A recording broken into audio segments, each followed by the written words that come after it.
Welcome, Carole House. So great to have you here. Thanks for joining me today on Block by Block. Thanks, Denelle. Excited to be here. You have such a fascinating and wide-ranging career that's still in constant development, which is what I love, and I want to dig into it. But first, for our listeners, could you share a bit about yourself? Absolutely. So as Denelle mentioned, I'm Carole House. My background has been kind of a patchwork quilt of different national security issues. I started in the Army actually as a chemical, biological, radiological, and nuclear defense officer, and then I also moved over into intelligence, specifically as a collection manager. I spent some time on the Hill in Senate Homeland Security, and then made my way over to FinCEN, the Financial Crimes Enforcement Network, the anti-money laundering regulator for the U.S. They had a cyber unit, and when they told me that their mission was to hunt down money launderers and terrorist financiers, I had to come Jumped aboard. right in. Yeah, Love like it. could there be a more fun mission? So I was the lead for cyber, crypto, and identity policy there. And then my last tour in federal service so far was when I went to the National Security Council to drive our efforts related to cryptocurrency, ransomware, and digital identity.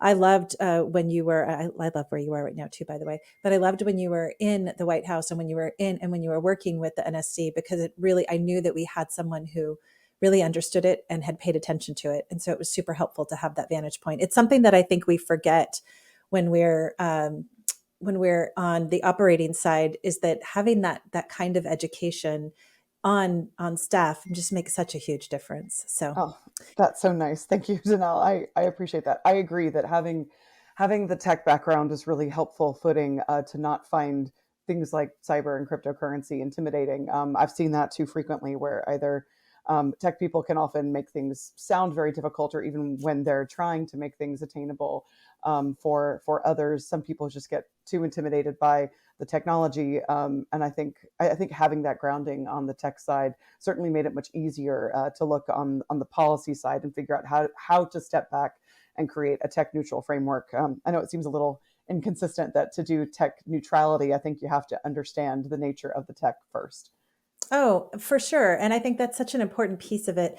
And I don't think that this industry, by the way, has done all of its part to be able to get that kind of information in. It's done a Sure. lot better than I think we did in the early days of the web.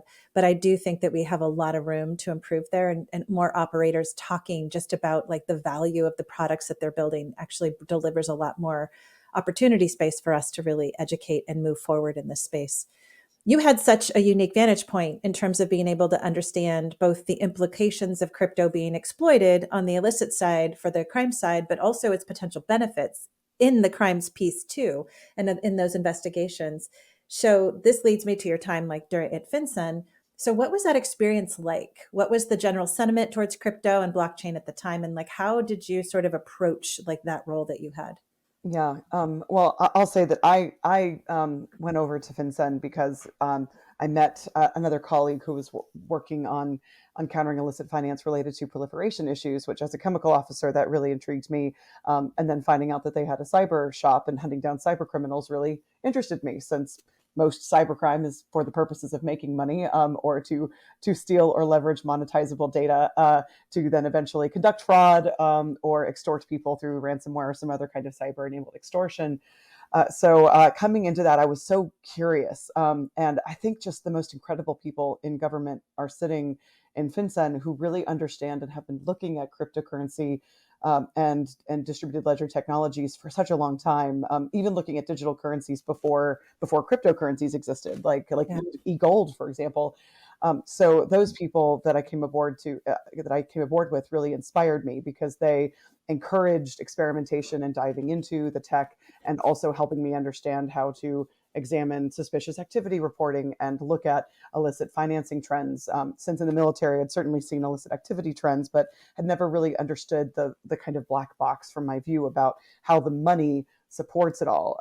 Since it really just became incredibly evident, even though it seems so naturally logical, that criminals generally don't agree or believe in a lot of common principles, but they all believe in money for the most part. They're conducting activity to make money, and they need money to conduct and propagate their activities and their networks.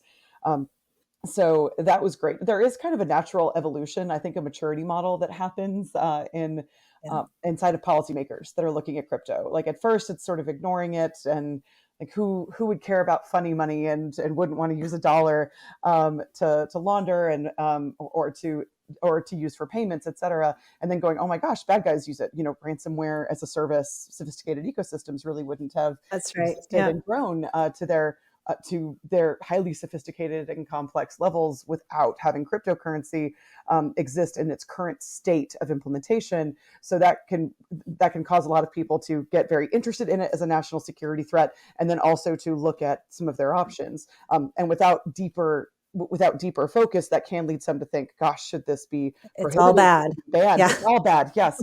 But then eventually you recognize that it's not like Fedwire and Chips and Swift. Most of this stuff publishes to a public ledger, which is really interesting and incredibly valuable for investigations into money laundering activity, and frankly should be incredibly useful for lots of other monitoring for market risks and Yep. potentially regulatory regimes that lean on disclosure based frameworks like those for consumer protections and market and investor protections. So those are some of the evolutions I'm looking forward to more in this ecosystem. But so once people start recognizing this benefit, the benefit of that information being made available, I think there starts to be that recognition that, oh, well, that's kind of interesting. Like, well, what are the other benefits that exist in this ecosystem and in this space? And then it really drives a more nuanced examination of the technologies as well as the assets and activities that they're supporting. Because even if the technology is neutral, it's not the technology that's inherently evil. The failures that are happening, I think I've heard you say, Denelle, that the failures were not ones of the technology; these were failures of people and markets and businesses. So I think that really drives a more nuanced understanding. Of course, some still come down on the side Yeah. that there's some big national security threats here, and maybe that the risks outweigh the benefits. But plenty of others see, oh, there's tons of benefits and implementations that can be driven here. It's really all about the design.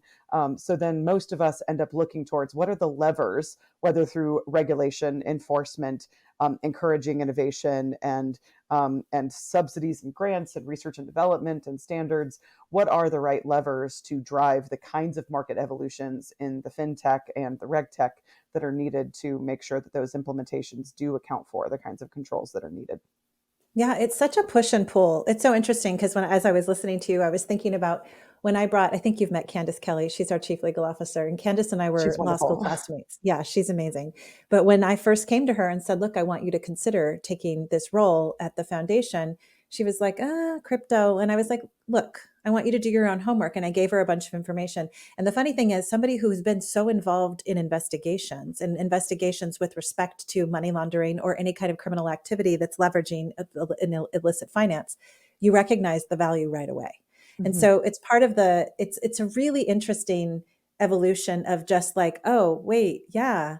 And yes, of course, there might be things that can be leveraged here that the government might not like, but let's figure out ways to make those things balance. And because the truth of the matter is, like the good outweighs the bad here, and the value outweighs the bad on both sides. Value to consumers, but also value to like how to get a more efficient market, and that's beneficial for everyone. So it's a fascinating evolution and one that I love to. The most fun that I have is to take the harshest critic and not try to convince them, but just try to talk to them about where their challenges sit.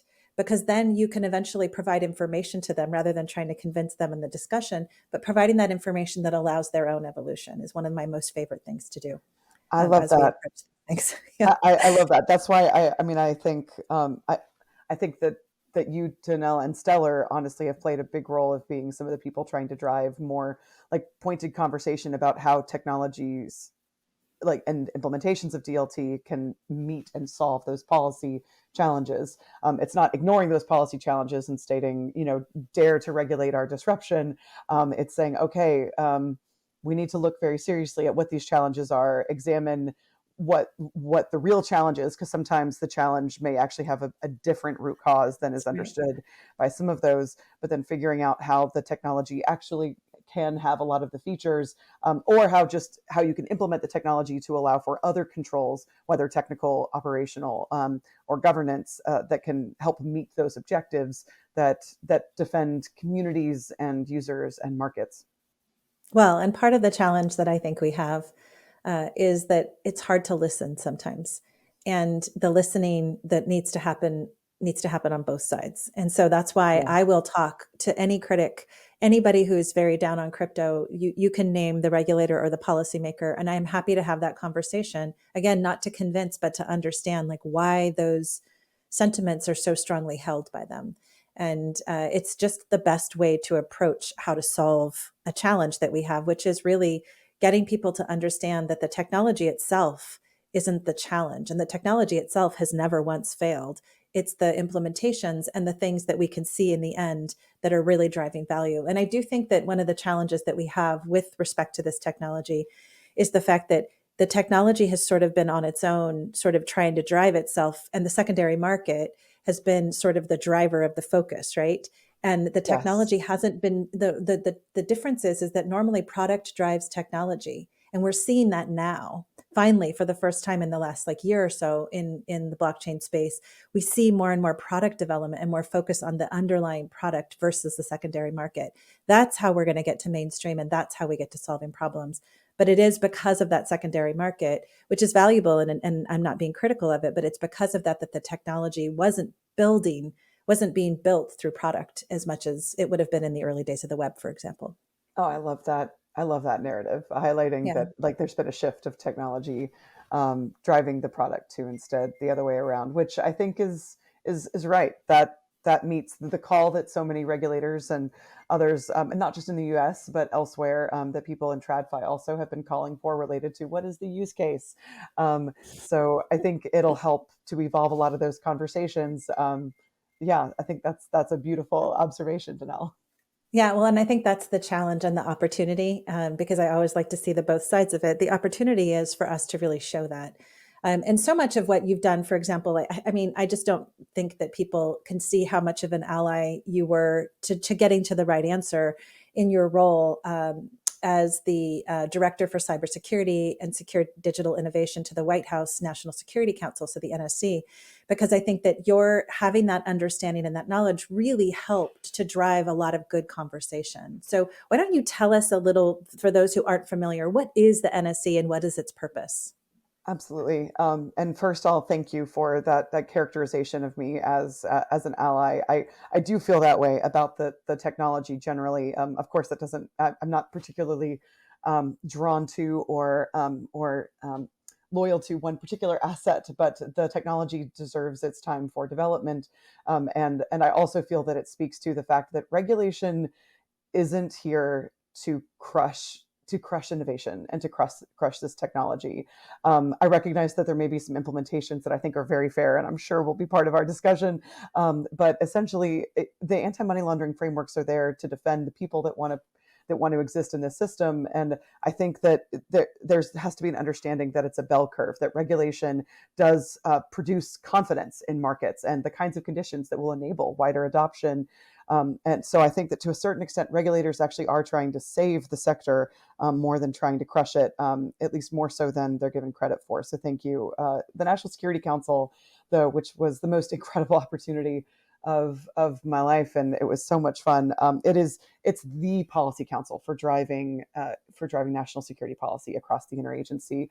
Um, there's a few political leaders that are appointed at the top, but most members of the NSC are those pulled from the interagency based on their expertise, their understanding, and the critical national security issues that are presented to the nation at that time to come up and drive national security policy and efforts across the interagency for normally 1 to 2 years. So I was honored to go up and work for Ann Neuberger, the Deputy National Security Advisor for Cyber and Emerging Tech. She and I saw eye to eye on the fact that we needed a whole of government approach on countering ransomware, on driving digital asset efforts to mitigate risks, as well as to drive competitiveness inside of the United States, and to examine whether a CBDC or central bank digital currency will be beneficial to the United States, as well as also some work on digital identity that the White House is still working on and has made some announcements about. So inside of there, specific to the EO, since that's of course what I know is especially of interest here, I'll say first that the first public efforts that the National Security Council and the White House really drove related to crypto were about countering ransomware. That was a critical issue. It was a huge effort to pivot an entire national security community, focusing on critical threats in the cyber domain and often on nation state threats. But it really did take a concerted effort to help shift this understanding that ransomware and certain types of cybercrime are national security threats. They're not just criminal activities, they are, but they're also national security threats, especially where they threaten critical infrastructure. Business email compromise fraud, which is a huge threat that Yeah. FinCEN is focused on. But honestly, in my personal view, BEC isn't taking down pipelines the way that ransomware is. So I think that that's why ransomware was especially adopted by the National Security Council as a key issue that we needed to drive disruption in and international partnerships in, with one entire prong of that strategy focused on countering illicit use in cryptocurrencies, since, of course, the favored means for ransomware payments and subsequent laundering is in cryptocurrency, which is not an accident, not an inherent nature of the technology, just based on the current implementation of the market and the absence of sufficient identity, revocability, and AML frameworks built in at the application layer and across governments. All of those things together create the perfect storm of why crypto remains a cyber criminal's favorite way to launder. However, I don't think that is an inherent necessity, and it's not inevitable that will stay the same. We could dare criminals to launder on a public ledger, Denelle. I believe it. Yeah, Um, I think it would be so fun to see that happen. The exactly. notion of having them be caught as many times as they already have, is a pretty good signal that we'd be headed in the right direction to do that. Absolutely. I agree. I think that continuing to enhance public private partnerships so that we can interdict illicit proceeds even more quickly. I truly think that we could drive the kinds of evolutions in the market and across government capabilities that would enable this to be a less preferred means for laundering. I think it could really be that.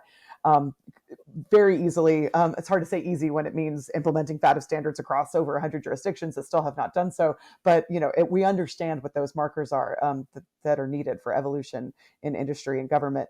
So based on that, like I mentioned, this maturity model that I often see in policymakers, not true for everyone, but first sort of galvanizing interest in cryptocurrency based on seeing things like illicit finance and pervasive fraud. There's certainly lots of instances of fraud, and then of course in ransomware. So that really helped drive a lot of conversations that were happening at the time across White House leaders. And then ultimately, it drove this effort to create this executive order, and in pursuit of the president's vision to make sure that we had a balanced approach towards digital assets that acknowledged and directly addressed and mitigated the very real and present risks in the space, but also that drove the types of evolution and innovations in the technologies, research and development, as well as compliance across the ecosystem that will enable this to be a more safe, sound, consumer protecting, and environmentally defending ecosystem. So based on all that, that's why the executive order looked like it did. It focused a lot on risk, but also demonstrated the fact that the White House saw that there was promise in this technologies, and really set the interagency off underneath this coordinated interagency policy council, which is chaired by the National Security Council and the National Economic Council, two different policy bodies inside of the White House, but making sure that the economic council bodies and working with the independent regulators who are invited members of the IPC, along with the entire national security community, would really be the ones driving and chairing these interagency efforts to promote the kinds of developments that were needed in digital assets. So that IPC continues, and we're still seeing efforts come out from the White House, like the Right. research and development objectives, and the national standard strategy, and other efforts as well. So it was hard work to develop it across the interagency, and of course there's always lots of debates and discussions inside of that development um, process, but it really came out in a way that I think the entire interagency supported. We got great statements of support from the secretaries of all the major agencies. It was really quite a cornerstone moment in cryptocurrency and digital asset policy.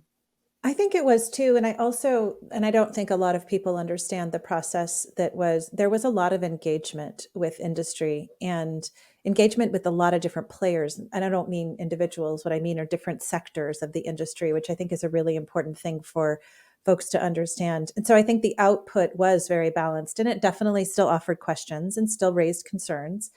Many of those in the industry would be concerned to even have anything negative be said about it, but I get it. And so that's not that the focus shouldn't, again, be on how to eliminate the raising of those concerns, but how to understand them a bit better. One of the things that I think, and so now I'm going to have you. This is you stepping away. You're no longer with government. You're in the role in private sector that you're in. And what I hear all the time, and I'm sure you do too, is yeah, okay, we had the EO, but everything that's come as a result afterwards. So maybe not in writing, because the writings have actually all been very balanced, in my opinion, and very supportive from the administration side. Certainly raising concerns, but also being supportive of the value of the technology. But now, what's actually happening in practice is that there is a focus on really targeting this industry. What do you say to that? Yeah, I know that that's the perception, and I'm glad that you brought that up because it has to be addressed. I do think that some of the criticism that comes out is not it's not entirely fair coverage or balanced coverage by industry or media. To a certain extent, it's I think a little bit driven by the fact that a lot of the things that this industry is looking out for are the things coming out from economic policy and financial regulators. So a lot of people missed the research and development objectives that were published by the Office of Science and Technology Policy, an office inside of the White House that's a part of this IPC process. And then, of course, the National Standard Strategy, which, of course, who doesn't love standards? I know Stellar loves standards, Yeah, that's right. and distributed ledger technologies were once again listed as a critical technology for national security benefits that needed to be preserved and developed and encouraged research and development around in order to drive national security objectives, including things like competitiveness in technological innovation. So I think that there has been a lot more balanced publications coming out than certainly is being recognized or acknowledged by industry.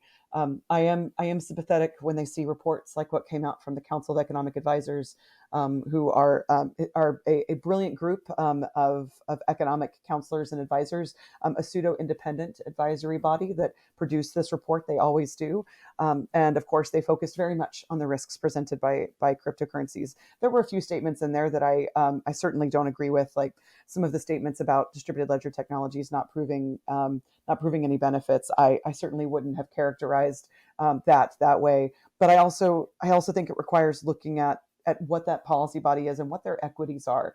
Basically, they wrote that because they're the Council of Economic Advisors. They're focused on economic risks and things like financial stability and market protections and investor protections. And what they're seeing right now in the state of the market is not a sufficient amount of evolution that's happened in the ecosystem. I do agree with some in industry that have highlighted that does not mean that a technology should be vilified. I agree. Technologies are neutral. It's about their implementation, and it's all about the design. So I certainly think that combined with this perception of Operation Choke Point 2.0 is a bit of I think it's a misunderstanding. I know that like the way that the relationship between the White House and the regulators work isn't the White House telling regulators enforcement actions to go take. I know Wouldn't that precisely. be easy if that's what the White House could do? But that is not what the White House does. Exactly. Like I know precisely what they would have said. Even my home agency at FinCEN, what they would have said if I had said to bring an enforcement action at a certain time, which would have been like absolutely no. And they would have had every right to do that. Like we're policy bodies, so we establish policy priorities. So a lot of what industry is seeing, of course, is from these independent regulators, and some of these are enforcement actions that have actually been underway for a very long time. There's, I think, a lack of understanding on how long it takes for enforcement actions to come out. So much of what you're seeing now is actually just the tail end of work that's been underway for many, many years, because it just took that long for a lot of those investigations to get underway based on certain conditions of gathering information, potentially partnership with law enforcement if there's criminal actions as well. There's a lot of things that go into why certain actions take a long time, but a lot of actions that come out, if you look at the timeline of when the activity started and what they're pointing back to, enforcement actually isn't coming out quickly enough, in my view. In my view, the biggest issue that we have is that enforcement isn't happening early and often enough. It's not I giving notification. I think that that's like a really good point, is that had some of these enforcement actions come out earlier, then there might exactly. have been notice on the industry to be able to say, okay, this is the view. Because it's hard, because we don't have, not every agency has put their rules out as clearly as some would like. And so I do think that that's part of the challenge. And I think that's again, an fair. opportunity. I agree. It doesn't mean that I love every bit of our enforcement approach across every agency. I'm sympathetic to both sides, because I am sympathetic to agencies that have stated that they've been clear, or as clear or more clear than in other spaces that they traditionally engage in. And often I don't see specificity coming from industry about what is actually unclear, aside from, in certain circumstances, some additional clarity on path to registration, which I think generally Mm, is a fair yeah. point that needs to be accounted for. I have not really heard much specificity about how, when people herald MiCA as a much better framework than the US is, generally I haven't seen how MiCA answers the key question that I see in the US, which is, when am I a security? Yeah. So those issues, not all those issues I think are fair. Some are fair and some are not. But yeah, I totally agree that I think that for the regulators, accounting for the fact that enforcement earlier is better at shaping a sector versus at crushing a sector. Like, it should be sector shaping, not sector crushing enforcement, and that's why it's important. Of course, there's reasons why investigations take a long time, and some of it's based on resourcing. There are agencies that certainly have not been That's appropriated right. to their necessary levels, so I would certainly look to appropriators to consider that. There's a lot of factors that drive why enforcement isn't happening exactly the way that I would hope and think that it needs to, in a space where, last that I saw was some metrics that it takes 23 seconds to use some AI to automate creation of an ERC20 token. Like, the scale and ability to just generate new assets here, and combined with the fact that there are not many countries at all that have had regulatory frameworks in place, have set up the US as seeming like the global police, or being the global police in this space, and that doesn't benefit anyone, including us. No, it doesn't. And that's the challenge. And I think that, whether you like the enforcement actions, and I think many of them are complicated for the different parts of the industry, I True. do think that having them earlier is better, versus when the industry feels like, the irony is, I think the industry is just over 5,000 days old. And when you think about it from that standpoint, it's not very old. And I used to look at the internet, and I would talk about the internet in terms of whether it was in its like adolescent stage, or whether it had moved to the teenage stage. And even the internet is actually mostly moving, just like it's probably, moving past like the older teenage days into its 20s. And I don't mean by number of years, I mean by like how it grows and matures. And I think that if we think about this technology in that way, we're still very early days. So even though it feels like this kind of, and I know, because I'm a lawyer, I understand the challenges with respect to enforcement actions. It doesn't make me happy that they take so long. It doesn't make me happy that we hear about them so far, after the investigations have taken place. But I understand why, from a legal standpoint, that is. I think the hardest question for me, and it's only hard because it's asked of me so many times, and I wonder what your response is I spend a lot of time focused not just in the US, but also outside of the US. And there's a lot of momentum. We have MiCA, we have lots of things outside the US. And I think that those are just getting to the stage of sort of, we don't really know how MiCA is going to operate, because we don't have the implementation stage yet, right? So like all the rules haven't been promulgated and all the details haven't been worked out. High level, it's an interesting piece of legislation, but the details still have to be worked through. And then there's all these other countries that are focusing on trying to, be the place to harbor and to grow the digital asset space. And so the question that comes to me all the time, more than probably once a week, is why even pay attention to the US? Why spend any time focusing on US regulators when they don't care, when they don't want this industry to flourish? Why do that? So, Carole, I'm going to ask you. I have my answer, but I want Yeah. to ask you. Yeah. Well, I think there's a few things there. I'll first focus on the stick that's implicated there. There is some presumption that these other countries are not also going to be adopting standards, the FATF standards, and implementing regulatory frameworks, and not just for illicit finance, but like with MiCA, also prudential obligations and safety and soundness requirements. That is coming. It will be slow. I'm not sure if you look at the current path of adoption.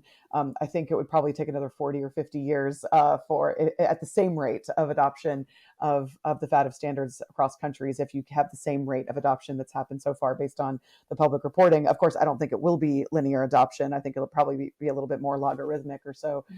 But basically, these other countries are going to be adopting these frameworks as they grow in their capacity and their understanding of the risk and exposure, as well as potentially face pressure internationally, because for the same reason that the FATF standards were created, because jurisdictions learned that terrorism financing in your jurisdiction funds terrorism in mine.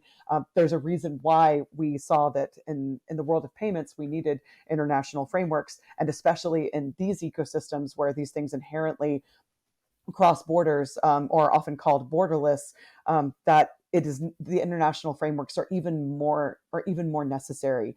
So I think that that's coming. So there's some assumptions there. Of course, I realize that there may be some time before that moment comes, but ultimately, why not grow as the companies that are seen as responsible? But the other reasons are that are less stick focused, I think, are because ultimately, I actually think that the kinds of protections that are needed generally, and that the U.S. framework holds to on safety and soundness and anti-money laundering are the kinds of things that make consumers trust these ecosystems. It's what makes them want to participate in a system when they know that there's going to be recourse for victims when they have been defrauded or stolen from.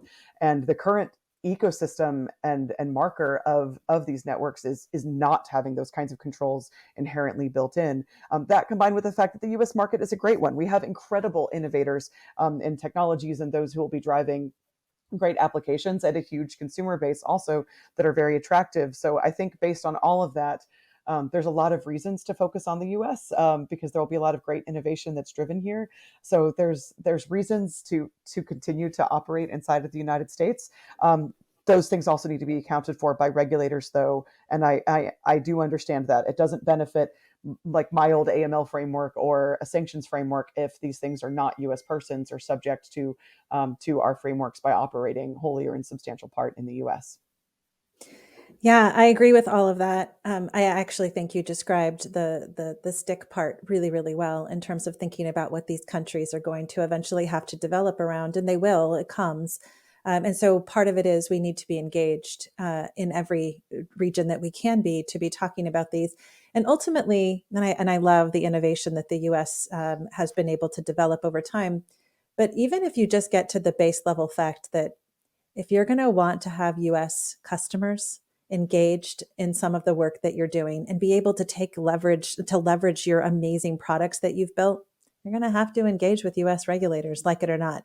True. And so trying to pretend that we can ignore this amazing body of humans that we want to be able to deliver value to is sort of the wrong way to approach it. So yeah, all those things and more. That was wonderfully said. So you're currently at Terranet Ventures. So you've moved into the private sector where you work with a range of clients who are interested in developing and managing emerging technologies, including blockchain and crypto projects. So how are you experiencing that transition from the public to the private sector? Are there new things that you appreciate about the industry being on the other side of it, or did you already see those things before? Yeah, it's been a wild ride, a very exciting one. When I based on some family issues, knew that it was time for me to leave the White House. I was very lucky to come across Terranet and recognize that we had a very common vision on interest in technologies that have national security benefits. So we're driving some incredible work there. I will say it's been interesting to work. We're even incubating a startup right now focused on kind of business intelligence, or really it's due diligence. Just business intelligence sounds cooler, right? But due diligence capabilities and compliance work, and it's great. It's exciting to be focused on operations again. I do love policy, but I missed my ops days from the Army and otherwise. So it's been a lot of fun to stretch those legs. And it's also been interesting to kind of see things directly from the industry side. I will say the freedom of sort of participating in conversations and saying what I want to, knowing that what I say doesn't have consequences of the U.S. government being bound to it is actually quite nice, and has enabled some more candid discussions that I've had, that in my view have been not entirely characterized accurately on certain Reddit forums. But it's been a lot of fun though, to engage in that. I've also been grateful that the Atlantic Council is letting me serve as a senior fellow there, so that I still have a place to drive some policy thought leadership discussion besides the commercial work that I'm doing with Terranet. So it's been a lot of fun, and I'm having a blast, and I just really have enjoyed the flexibility, and the opportunities for engagements that I've been able to have on the outside. Well, Carole, honestly, like I believe that you're a woman to watch. I am so excited to see like what you're doing in terms of what you've done before in terms of the policy side and then the commercial side. It's only going to deliver value into our ecosystem. So I'm grateful that you're still paying attention to this. And with the focus on security and cybersecurity, it's a deep, deep focus of mine, and I love that. We need more of that, and we need to understand why those things are important.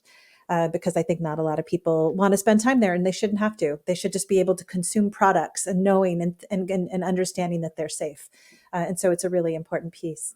So my last question is, I'm so glad that we were able to sit down and have this conversation, and I could share you with all of the folks who listen to this, because it's going to be great for them to hear it. Is there a place that people can follow you to keep up with the work that you're doing? Oh, well, certainly I'm on LinkedIn a lot. I realize that's sort of the DC social media application. So hopefully you like LinkedIn. Otherwise, I'll be publishing pieces with the Atlantic Council, certainly. And then also I'm the chair of the CFTC's Technology Advisory Committee that Commissioner Christy Goldsmith Romero just re-stood up. So I'm going to be focusing a lot on the work with that committee. We're going to be standing up some subcommittees, or at least the TAC recommended the standing up of several subcommittees, one on DeFi, and then one on emerging and evolving technologies, as well as one on cybersecurity. So I'm going to be helping to support a lot of work there. Those are really the key places that I'm expecting a lot of things coming out. Otherwise, I've been thrilled to be able to have the opportunity to speak in a lot of forums and discussions. So otherwise, yeah, I would say that those are really the places where I am and where most of my thoughts are coming out, as helpful as they are or aren't sometimes. Well, I love it. And thank you. Keep it up. This is like it's a great addition to the voices that we need in the industry. So thank you for that. And thank you for joining our show. Thank you.